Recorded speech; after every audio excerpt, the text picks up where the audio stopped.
Hello enemy lover, स्वागत है आप सभी लोग का हमारे चैनल ओटाकू एनिमेशन पर। और आज हम शुरू करने वाले एक कमाल के नए एनिमी को जिसका नाम है सोलो लेवलिंग। तो चलिए जानते हैं इसकी कहानी को बिना किसी देरी के। एपिसोड की शुरुआत में हमें बताया जाता है कि करीब 10 साल पहले इस दुनिया में अचानक ही कुछ पोर्टल्स खुलने शुरू हो गए। इन पोर्टल्स में कुछ मॉन्स्टर और जादुई राक्षस रहते थे जिन पर आम इंसानी हथियारों का कोई असर नहीं होता। सिर्फ वही लोग इनसे लड़ सकते जिनकी जादुई शक्ति जाग गई हो। ऐसे लोगों को हंटर्स कहा जाता है। इन हंटर्स को उनकी मैजिकल पावर्स के हिसाब से रैंक मिलती है, जैसे कि ABCD। सबसे शक्तिशाली हंटर्स S रैंक के होते हैं और सबसे कमजोर E रैंक में। लेकिन एक बार जादुई शक्ति जागने के बाद हंटर्स उसे और ज़्यादा डेवलप नहीं कर सकते। हमें 3 साल पहले की फ्लैशबैक दिखाया जाता है जिसमें एक आइलैंड पर कुछ हंटर्स एंड जैसे मॉन्स्टर्स से लड़ रहे थे।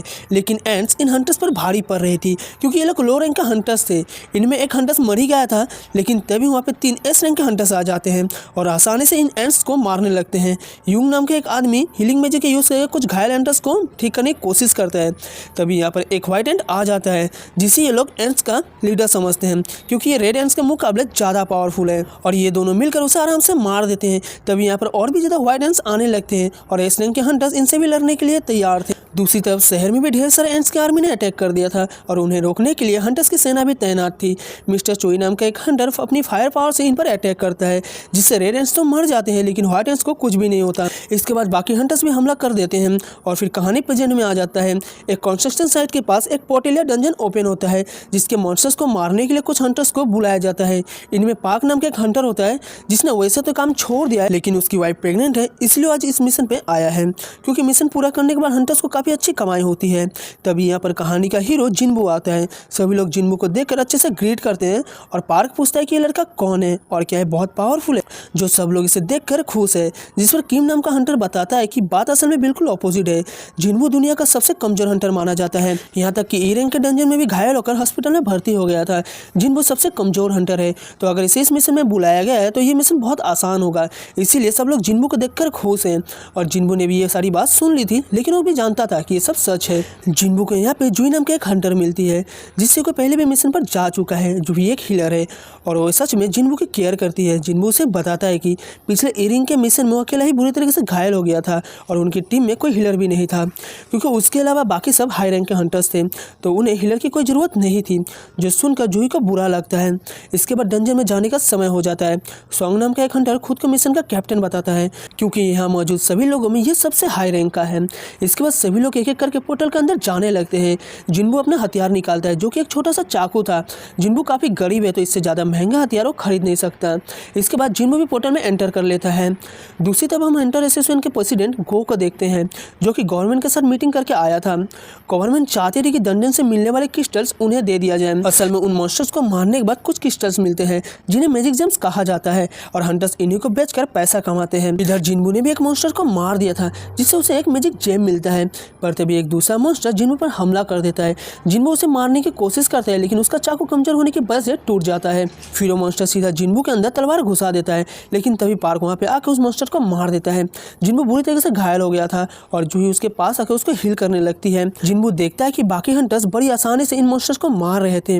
अब हाई रैंक के मॉन्स्टर्स को मारने के बाद उन्हें और भी ज़्यादा कीमती क्रिस्टल्स मिलते हैं जिनसे ये लोग और भी पावरफुल हथियार बनाते हैं ताकि और भी ताकतवर मॉन्स्टर को मारा जा सके। हालांकि डंजन में खुदाई करने से माना क्रिस्टल भी मिलते हैं लेकिन वो मैजिक जेम जितने पावरफुल नहीं होते।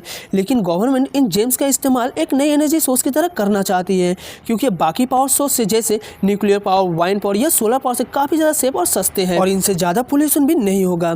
अभी गवर्नमेंट इसी रिसर्च में लगी है कि वो माना क्रिस्टल और मैजिक जेम से यूज़ कर इलेक्ट्रिसिटी कैसे जनरेट करे। इधर डंजन के अंदर हंटर्स ने सभी मॉन्स्टर्स को मार दिया था और उनका मिशन पूरा हो गया था लेकिन उन्हें वहाँ पर ज़्यादा जेम से माना क्रिस्टल्स नहीं मिले थे जिनसे इनकी ज़्यादा कमाई तो नहीं होगी।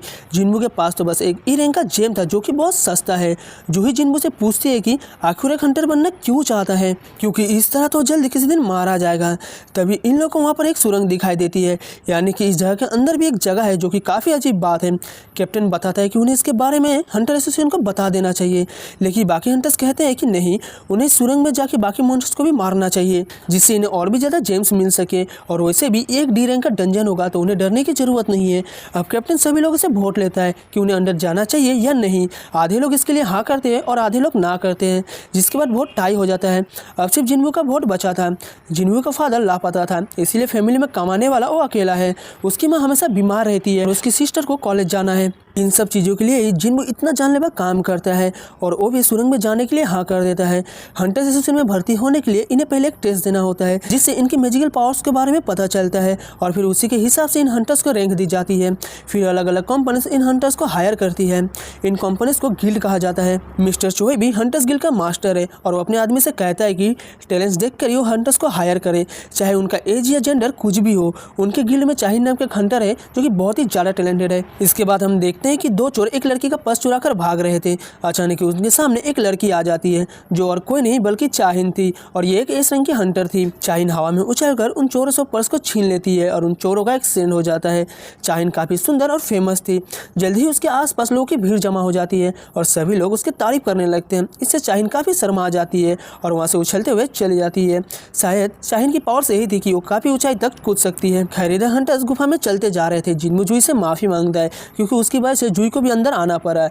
जुई उसे काफ़ी डांट लगाती है क्योंकि वो अभी मरते मरते बचा है और फिर उसने और एक डेंजर में जाने के लिए हाँ कर दी। अगर टीम में कोई हीलर ना हो तो जिन्बू को जिंदा बचाना नामुमकिन है।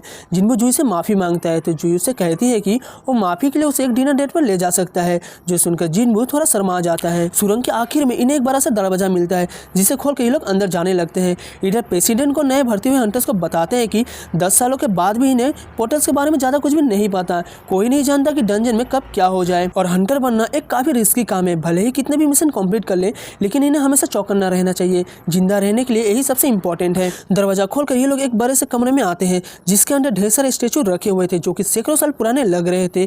कमरे के बीच में एक बड़ा सा स्टेचू था जो कि किसी तरह के सिंहासन पर बैठा हुआ था, लेकिन कमरे में इन्हें कोई भी मॉन्स्टर दिखाई नहीं देता। कमरे के बीच में किसी तरह का मैजिक स्पेल बना हुआ था और एक पुतले के ऊपर कुछ लिखा हुआ था। कैप्टन पढ़ता है तो इस जगह का नाम काटानून टेम्पल है और यहाँ आए लोगों को पहले गॉड की पूजा करनी चाहिए, फिर गॉड की तारीफ करनी चाहिए और जो लोग इस बात को नहीं मानेंगे वो लोग यहाँ से जिंदा वापस नहीं जा सकते। तभी जुई जिन्बू से डरते हुए कहती है कि उसने एक स्टेचू की आंखें हिलती हुई देखी है। तभी इस कमरे का दरवाजा अपने आप ही बंद हो जाता है और ये सभी लोग यहाँ पर फंस गए थे और एक हंटर दरवाजा खोलकर यहाँ से भागने की कोशिश करता है, लेकिन तभी उसके पास वाला स्टेचू अपनी कुल्हाड़ी से उस आदमी को काट देता है। ये देखकर सभी लोग बुरी तरह से डर जाते हैं कि वो स्टेचू हिल कैसे सकता है और अगर एक स्टेचू हिल सकता है तो इसका मतलब यहाँ पे मौजूद सभी स्टेचू जिंदा है। जिन्हू भी ये देखकर डर गया था। वो सोचता है कि एक डी रैंक का हंटर चुटकी में मारा गया तो इसके जैसे ई रैंक का हंटर का क्या होगा और ये स्टेचू तो बहुत ही पावरफुल है, मतलब कि ये कोई लो रैंक का डंजन नहीं है और इसका मतलब जुई सच बोल रही थी। जिन्बू फिर से अपने पीछे वाले स्टेचू को देखता है और वो भी जिंदा था। जिन्बू इससे पहले भी काफी बुरी सिचुएशन में फंस चुका है। वो अपने पहले रेड के मिशन में ही अपनी टीम से अलग हो गया था और एक ई रैंक के मॉन्स्टर ने उसे घायल कर दिया था और वो काफी हफ्तों तक हॉस्पिटल में पड़ा रहा। एक बार तो वो एक भूलभुलैया में अटक गया था और भूख प्यास से मरने ही वाला था। लो रैंक के डंजन में जाना ही उसकी जिंदगी और मौत का सवाल है। बाकी हंटर्स को मैजिक जेम बेस का जो पैसे मिलते हैं उनसे और भी ज्यादा स्ट्रॉन्ग हथियार खरीद लेते हैं ताकि और भी पावरफुल मॉन्स्टर्स को मार सके, लेकिन जिन्बू के पास तो सिर्फ एक सस्ता चाकू था और उसके टूटने के बाद जिन्बू खाली हाथ है। उसके जूते भी फट चुके हैं। इतनी खतरनाक जॉब करने से भी जिन्बू ज्यादा पैसा नहीं कमा पाता, लेकिन जिंदा बचे रहने के लिए वो हर समय चौकन्ना रहता है। उसके आसपास क्या चल रहा है बारीकी से ऑब्जर्व करता है और उसने जो एक मॉन्स्टर को मारा था वो भी ऐसे ही चुपके से मारा था। खैर अब उस स्टैचू की आंखें लाल होती है। जिन्बू सभी से नीचे झुकने को कहता है। उसकी आंखों से आग निकलती है जिससे कि एक हंटर वहीं पर जलकर राख हो जाता है, पर जिन्बू खुद कर जुई को बचा लेता है। सभी लोग बुरी तरह से डरे हुए थे। जिन्बू सोचता है कि ये सब यहाँ पर क्या हो रहा है, यहाँ से बाहर जाने का कोई रास्ता नहीं है, यानी कि वो भी मारा जाएगा और ये एपिसोड यहीं पर खत्म हो जाता है। तो दोस्तों आपको इस नए एनीमे का पहला एपिसोड कैसा लगा कमेंट करके जरूर बताइएगा। अगर आपको मेरी एक्सप्लेनेशन अच्छी लगी हो तो वीडियो को लाइक करके चैनल को सब्सक्राइब करना मत भूलना। मिलते हैं नेक्स्ट किसी वीडियो में, तब तक के लिए tata bye bye and take care.